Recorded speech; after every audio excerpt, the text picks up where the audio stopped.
ホワイトソックスの村上宗隆が日本時間2日、敵地でのパドレス戦に2番1塁で先発出場しました。3試合ぶりとなる13号スリーランを放ち、メジャー単独トップに立ちました。シーズン換算では65本塁打ペースです。SNS 上のファンからは、彼を獲得しなかったヤンキースはマジで救いようのない愚か者だよ、スカウトたちは一体どういう根拠でメジャーの速球を打てないなんて言ったんだろうね、といったコメントが寄せられました。そんな中、 ESPN の MLB 記者であるジェシー・ロジャース氏は、地元ポッドキャスト番組 ESPN シカゴに出演し、自身の見解を示しました。ロジャース氏は、村上宗隆を見送った球団について、スカウティング失敗という強い表現で指摘しました。これらの模様を日本語字幕付きでご紹介します。 The back page of the Sun-Times today, did you see it yet? I heard about it. I have not read it yet. Shota Imanaga, quote, "I've decided to stop thinking of myself as Japanese. After all, I'm in the United States." This guy's just so entertaining to me. Where's Mike North when you need him? Yeah, right. He's Japanese, know what I mean? The sense of humor of some of those players that come over. I mean, I don't know if it's a higher percentage than the rest of us, but they have a really good sense of humor. Seiya's the same way. Yeah. You just don't get to see it or hear it because it has to go through the translator. But when you do get it, you get things like that. I mean, remember, he made his home base in Chicago right away. He was going out to Whole Foods and places like that just to get acclimated before signing with the Cubs. He was going to Old Orchard Mall. In Skokie. Old Orchard Mall in Skokie on his own. I stopped there at the Viore store like 2 weeks ago, and I literally was waiting for the store to open because we get off at 9. They don't open till 10. I'm walking around. I grabbed a coffee, and I'm like, if I'd have been here like 2-3 years ago, Imanaga was right there all winter, every day. Took an Uber from Arlington Heights to the Old Orchard Mall. It doesn't happen often. It doesn't happen often in our profession, our world, sports world, that a player can fall to the bottom like he did.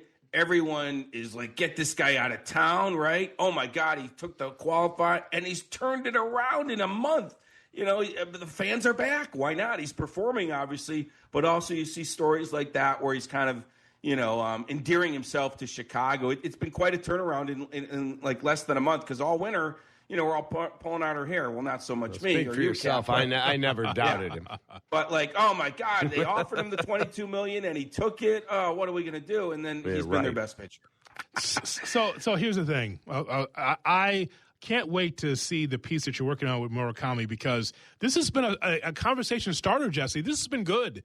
The conversation, and I think the shows are split on the conversation of pay Murakami now, pay him at the All-Star break, pay him at the end of the season. I just know that he's one of the bright stories in Chicago sports, let alone the White Sox. You talk about a team that needed a shot in the arm. Murakami's that guy. What have you been able to understand about Murakami as of late, about him coming to the White Sox and who said no? Yeah, well, a lot of teams said no. I mean, honestly, just look at the contract, and you can assess that without talking to people in the league.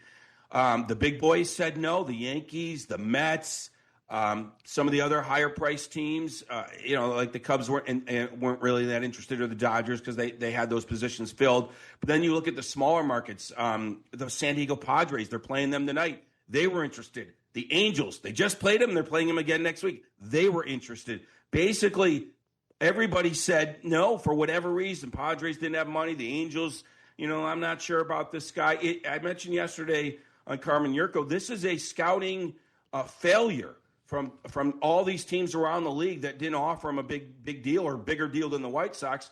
Give the White Sox some credit. I did say, though, I think, and Getz would admit, kind of fell in their lap, and they took advantage. Nothing against that. So, yeah, scouting failure from teams around the league, good teams around the league that looked at the swing and miss in Japan and said, we don't know if it could translate. The other thing, first of all, let me just say this again. I said this yesterday. He's not going anywhere this year, okay? They're not trading him in July. They are probably not signing him up in July or anytime soon. I think end of the year, anything is possible. I still doubt they would trade him at the end of the year, but it's certainly a possibility if they think it helps them in some manner. But look, they could contend in that division this year. So you have a full year to figure it out, meaning next year. Trade him, try to extend him. I mean, the big boys are going to come calling if he has a good year next year, when he comes a free agent. So you better lock him up sooner than later. But nothing's happening during this season. I'm saying, look, October, November, there's going to be a flurry of moves before the lockout in December. I'm just saying I think if something were going to happen, it would be after the season. Murakami, as people would sit down and figure it out. Do we want to sign up now? Do we want to even wait till the lockout's over and be a free agent if baseball does miss a season? So I just think it takes two to tango, and it probably won't happen during the year. But I think I'm more sure that he won't get traded this July, which is what Sox fans care about most. So that's kind of my take on that. And, most people are just amazed at how much he's been able to hit the fastball, J. Hood, back to what I've learned. Just like that's been the scouting, like, wow. And it goes back to what gets said to me, and it'll be in the story, like, just because they didn't throw 100 over there doesn't mean he couldn't hit it over here. We just didn't know. We just didn't know. And sometimes you got to roll the dice, and the Sox did, and all these other teams did not. It's funny because first couple of homestands here in Chicago, I'd be at the ballpark and I'd see a Murakami jersey here or there, not many of them. But then the Sox go on that road trip that went to Sacramento and to Phoenix, and he hit 5 home runs in 5 games. And the homestand that is here right now, you're seeing Murakami jerseys everywhere, all kinds. I'm seeing them in English with Murakami. I'm seeing the Japanese Murakami. I've seen a Murakami Swallows jersey, and I think Sox fans they cannot get enough of him, and we can see why he's such a big hit in Japan.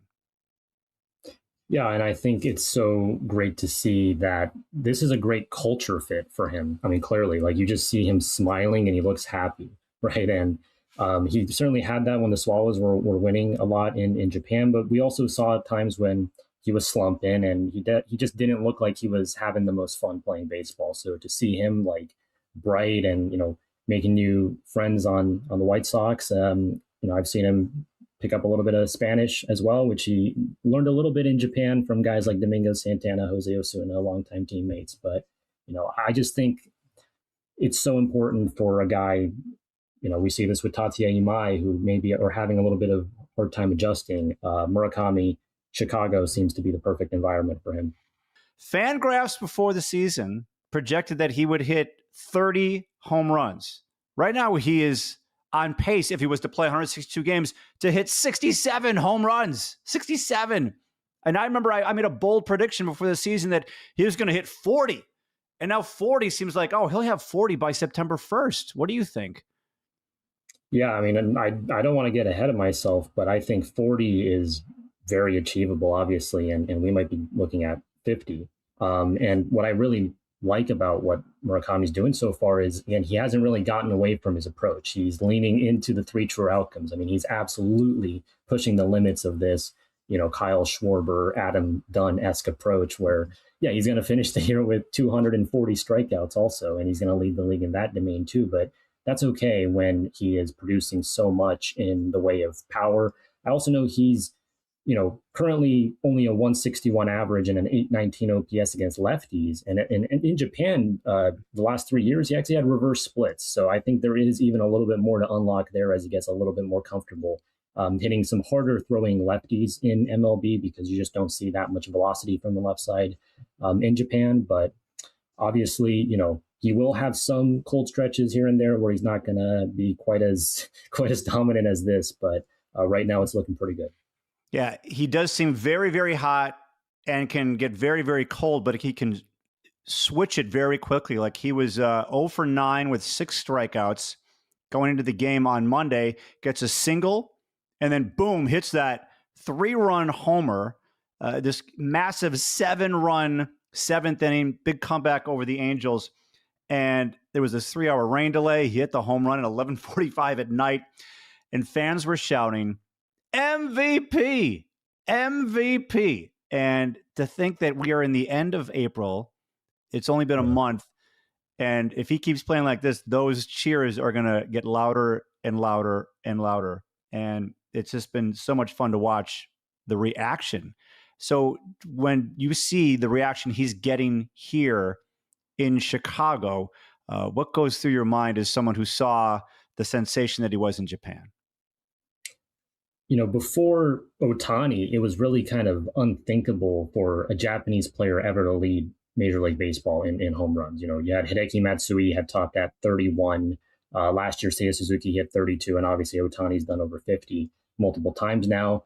Maybe if you go back in history, Sadaharu Oh, one of the greatest home run hitters in history, if he had gone to MLB, maybe things would be different. But a lot of the perception in Japan was like, hey, we have some great players, but we're not going to have someone who can really compete for a home run title, because look at these guys. Look at Aaron Judge. Look at Yordan Alvarez. Look at, all these other great superstars in the world.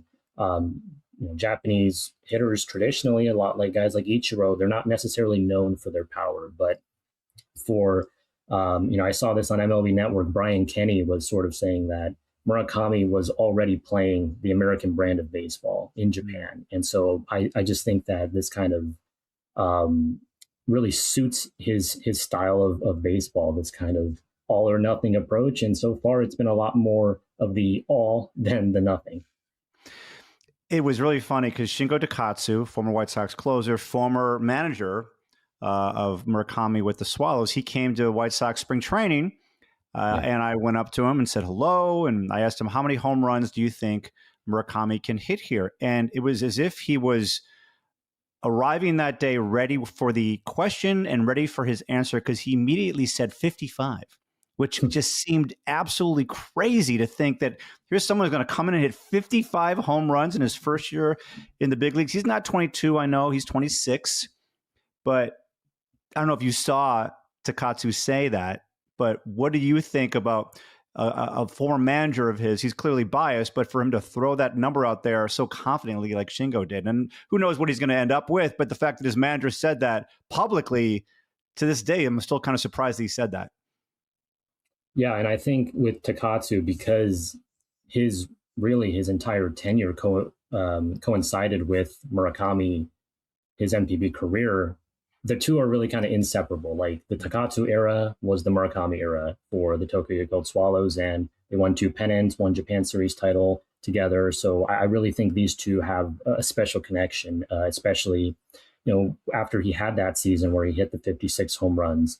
That off season, they would together often appear on like talk shows, and they just seemed like they were very much in sync with one another. Now, Takatsu steps down after this previous season, I think, very fittingly so, as Murakami runs into the sunset and goes off to MLB, and now kind of Takatsu can just kind of chill and watch him do his thing stateside. But I do want to bring this back to actually the Swallows, which, under their new manager Takahiro Ikeyama, they're 17-9 this year, and they're actually 8-1 on days where Murakami homers for the White Sox. So that's kind of this thing that's been going around, is that Murakami is bringing a little bit of magic to his former team, who they were not good these last 3 years, even while Murakami was, crushing homers for them. So they're off to a surprisingly hot start, and have to think that Murakami magic from, Chicago is kind of affecting them. Ask you this because there apparently are rumors in Japan that the White Sox might trade him. It's not, I should say, let me rephrase that. There are rumors in Japan that people fear that the White Sox might trade him. They think that they might trade him. So they're like, wait, what's going to happen? Is he going to stay with the White Sox or not? Can you speak to this? Because I'm a little surprised that that's out there right now. Yeah, a lot of kind of Swallows fans who are trying to get into White Sox baseball are posting on Twitter, hey, I kind of want to plan a trip to Chicago to watch Murakami, but can I really bank on him being there after the trade deadline? And I think this is a fear that comes from the fact that obviously on Twitter you do see a lot of these rumors because the White Sox are still in rebuild, but also from an MPB fan perspective, trades in MPB don't really work the way they do in MLB. So I think a lot of Japanese fans aren't really sure what to make of the way MLB trades work, where you do have a lot of the star player for prospect type trades. And in MPB, you basically never see a star player get traded. If no matter how bad the team is or how good the team is, the stars stay put. If there's trades, it's kind of like fringe players, at the back end of a roster. So I think people are just not really sure what to make of Murakami being on a team like the White Sox. But again, from the team perspective, from the White Sox, I can say right now, if they hold on to Murakami for not just next year but beyond, the popularity in Japan is going to skyrocket, and a lot of people are going to tune in for White Sox baseball. They're going to buy merch and things like the home run derby. Put that into context too, of like very few Japanese players have ever participated in that. I don't think Ohtani really wants to do it again, so Murakami would be a great candidate to get Japanese people to watch the home run derby. Yeah. I'll tell you what people are talking about more here, like talking about, hey, the White Sox should extend him. There's no talk in the United States that I see, that I read about them trading him. It's all about how great he is and that the White Sox should extend him. I'm not sure what's going on with that, but can I just tell everyone in Japan who's concerned about them trading Murakami, I am not in the front office, but I would be absolutely stunned and shocked if they traded Murakami before the deadline or this season. He is, given so much life and excitement to this fan base, to this clubhouse, to this team, to this franchise. The last thing they should do right now is trade him for prospects. So simmer down, Japanese Murakami fans, please enjoy this. And yeah, buy some merch with some White Sox merch. So in the offseason, there was a big mystery, a big question about what he could do in the major leagues. And there were a lot of teams that did not feel comfortable signing him to a big money deal. So I went searching for some cold takes on the internet about Murakami, and I found this one. This is from Taylor Blake Ward. No offense to him, he was just doing his reporting. He covers the Angels for Baseball America, and this is what he tweeted in the offseason about Murakami. He said, I had a handful of chats early in the offseason about Munetaka Murakami potentially getting a $150 million plus contract. Most scoffed at it, and in some form, some nicely, some not nicely, said he can't hit. So people in baseball were looking at Murakami, people with big-time jobs in front offices, said he can't hit. What do you think about that? Chuck, the parallels to like Shohei Ohtani's first taste of MLB are very similar when it comes to how many people doubted Ohtani, not just the two-way thing, but his ability to hit, right? There were scouts that said he's like a high school hitter, and then he went on to win Rookie of the Year, and we see him now, he's a world-class hitter. I'd like to put it out there that Murakami's numbers in MPB were even better than Shohei Ohtani. And, Ohtani, obviously, it's a different story. He's a two-way player, and he was younger. Murakami had a longer MPB career. But at the same time, I really think the only comp for Murakami in Japan was Ohtani, mostly based on the hitter archetype of, you got guys like Seiya Suzuki, who I think profile similarly to Kazuma Okamoto as a guy who they hit for power, but they also have a little bit of contact to their game. And, there's some defensive component there as well. Whereas Murakami, I think he's doing a pretty solid job at first base, but he is there to mash. He's there to mash. And in the case of Ohtani, he similarly had some very poor contact rates at times in MPB. There's a lot of swing and miss there. And Murakami, yes, the last 3 years in MPB, the worst in-zone contact rate in Japan, the worst strikeout rate in Japan, the highest 3 true outcomes rate. It's an extreme profile. But the power, there was just no question about it. And I think people now are maybe starting to regret the fact that they doubted, this guy having top 5, power in the world, maybe.